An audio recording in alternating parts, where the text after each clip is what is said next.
It was a beatdown by the New York Knicks at the Garden tonight, 146-112. I'm Dexter Henry, joined by Stefan Bondy. Another win for the Knicks, 6 wins in their last 7 games. Very impressive performance, but the story to start this game that was really important for Knicks and their fans was OG Anunoby, his return back to the lineup. You expected him to play in one of these 2 games over the weekend.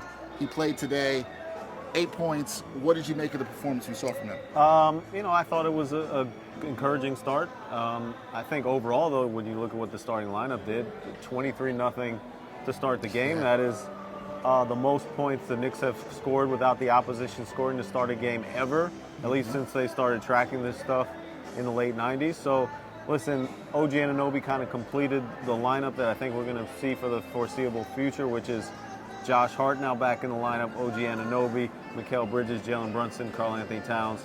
We saw that a lot last season under Tom Thibodeau, and I expect to see a lot more moving forward. Well, it's interesting that we got back there, right, to the starting lineup that we saw a lot of last season. Do you personally think that is the best move for the Knicks going forward with Josh Hart in the starting lineup? Does this give them the most flexibility, or do you have concerns about what they can do defensively? Yeah, I have. I mean, listen, Deuce would be a good replacement. Deuce is playing out of his mind right now. He had another tremendous game.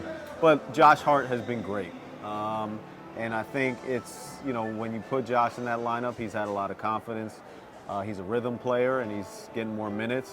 So I think it is the right move, and it's certainly been paying off since they've made that adjustment. Yeah, it's looked really good. You just mentioned Deuce McBride, 22 points tonight here, off the bench, obviously, and 7 3-pointers. He's been on a heater.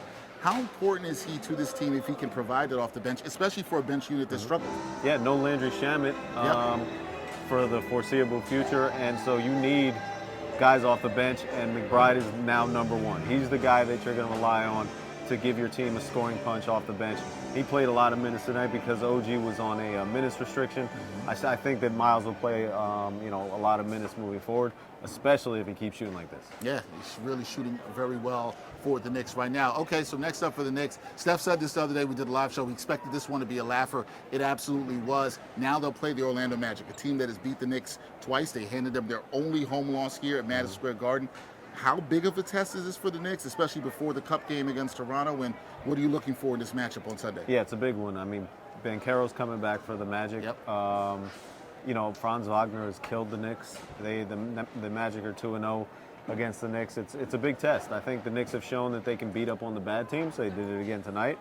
We'll see what they do against a much better team. The Magic have been much better lately. Yeah, we'll see what they do against the Magic. They'll be looking to get a little bit of revenge. I said they're the only team that the Knicks have lost to here at Madison Square Garden this season. But a beatdown from the Knicks, 146-112 over the Utah Jazz here at Madison Square Garden. He's Stefan Bondy. I'm Dexter Henry. We'll be back with you with more on Sunday.